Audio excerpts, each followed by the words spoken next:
여러분 안녕하십니까?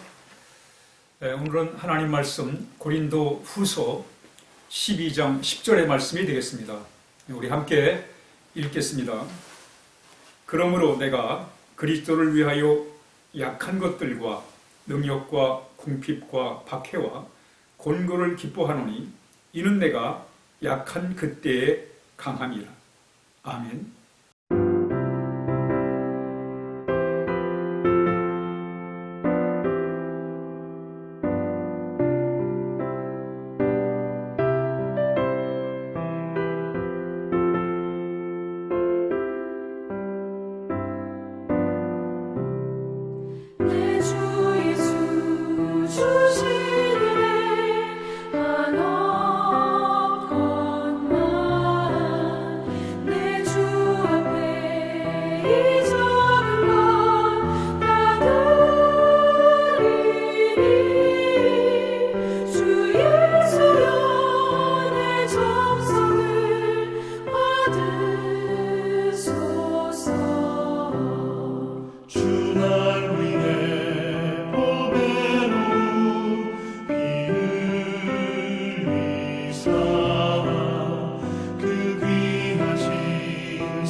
바울 서신에 보면 바울의 참 위대한 고백들이 많이 나옵니다.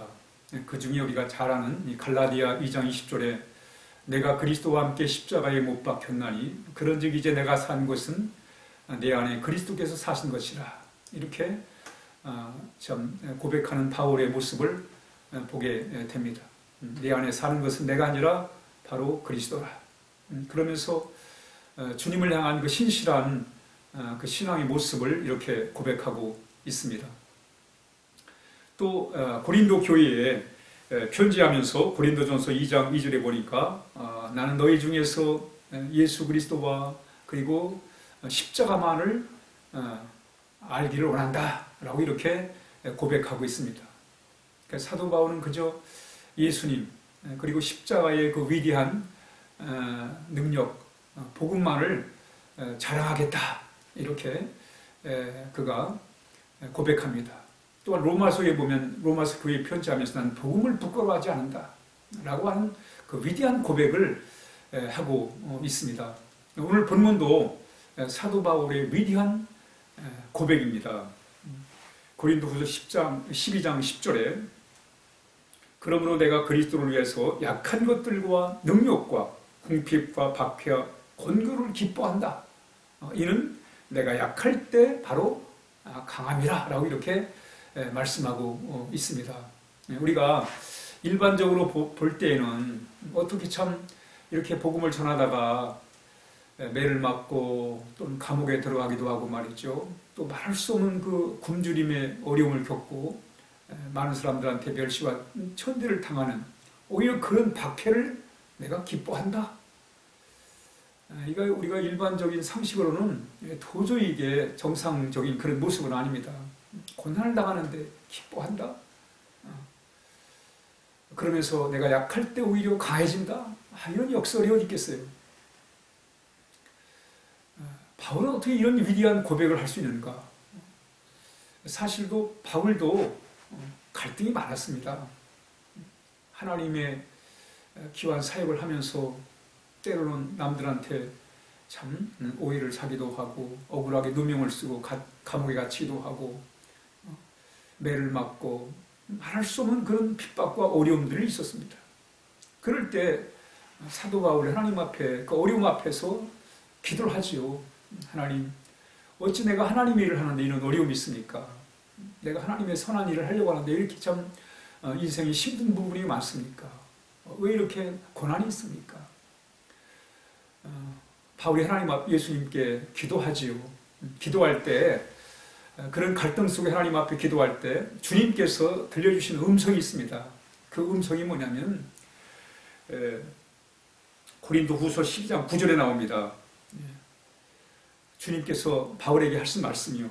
내 은혜가 내게 족하다는 거예요. 내 은혜가 내게 족하다. 이는 내 능력이 약한 데서 온전하여짐이라. 라는 그런 주님의 음성을 들어요. 사도 바울이. 그러면서 그 마음의 갈등들이 다 사라지게 되는 거예요. 내 은혜가 내게 족하다.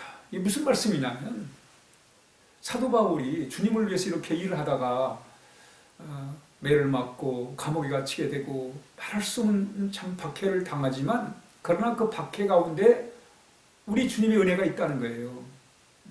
은혜가 항상 있다는 거예요. 문제가 있지만 그 문제 밑에 문제와 함께 동시에 하나님 우리 주님의 은혜도 같이 함께 있다는 거예요. 이걸 예수님께서 바울에게 가르쳐 주세요.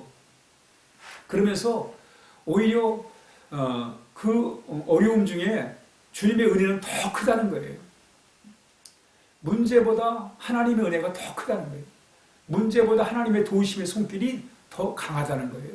이걸 사도 바울이 주님을 통해 음성을 듣고 사도 바울이 이 사실을 믿은 거예요. 내가 비록 지금 선한 일을 하다가 어려움을 겪지만 그러나 여전히 우리 주님의 은혜는 나와 함께한다. 아니 더 큰 은혜가 나를 인도해 주신다라는 그런 확신, 바로 그 확신 속에서 바울은 이런 위대한 고백을 할 수가 있었던 것입니다. 내가 그리스도를 위해서 약한 것, 그리고 매를 맞고 또 굶주림과 감옥에 가는 그런 말할 수 없는 고통이 있지만은 그러나 그런 가운데서도 주님의 은혜는 여전히 나와 함께한다.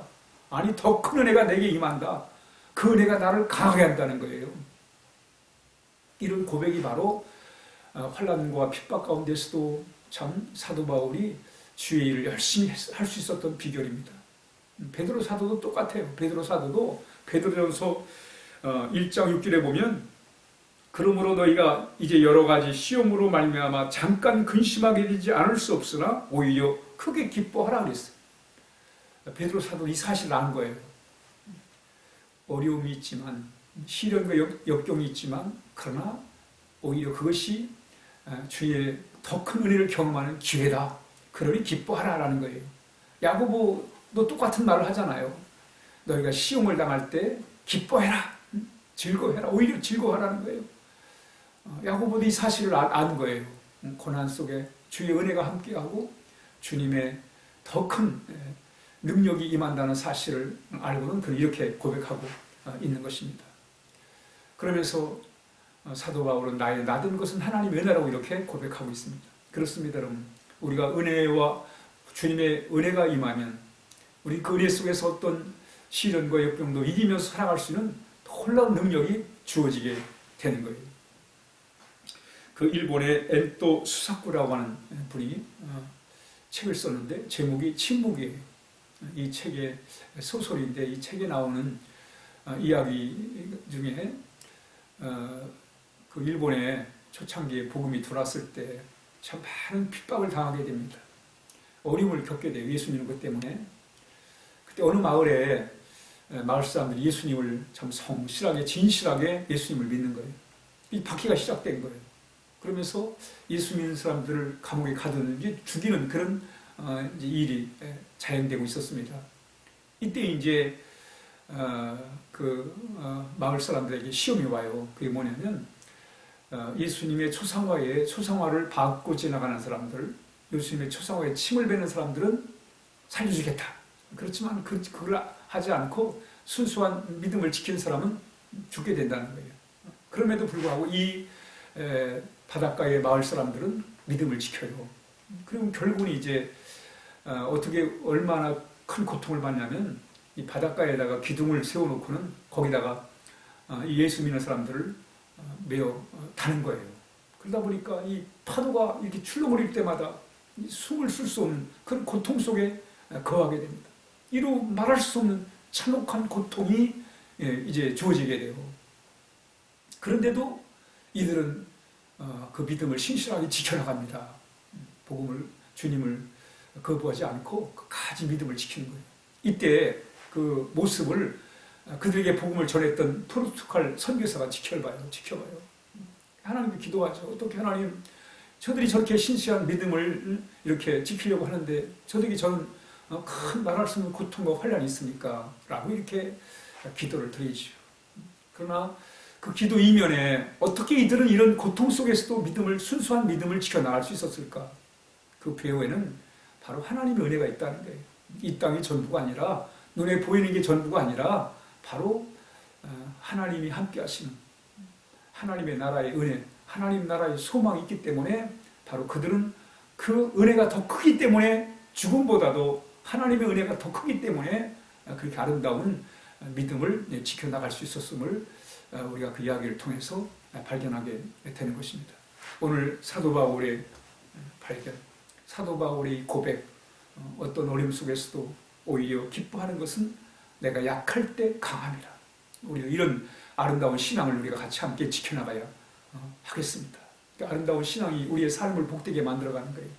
오늘 하루도 우리 예수님을 향한 신실한 그 믿음을 가지고 우리 주님과 함께 어떤 어려움 속에서도 우리가 희망을 잃지 않고, 기쁨 잃지 않고, 하늘의 소망 잃지 않고, 우리가 약할 때 우리를 강하게 하신 하나님의 놀라운 그 능력을 믿고 오늘 하루를 우리가 살아야 하겠습니다. 우리 함께 기도하겠습니다. 하나님 아버지, 감사합니다. 금보다 귀한 믿음을 주시고 어려움 중에도 우리 하나님 바라볼 수 있게 해주셔서 감사합니다.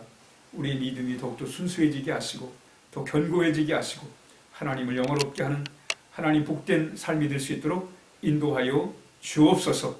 하나님 감사합니다. 예수님의 이름으로 간절히 기도하옵나이다. 아멘.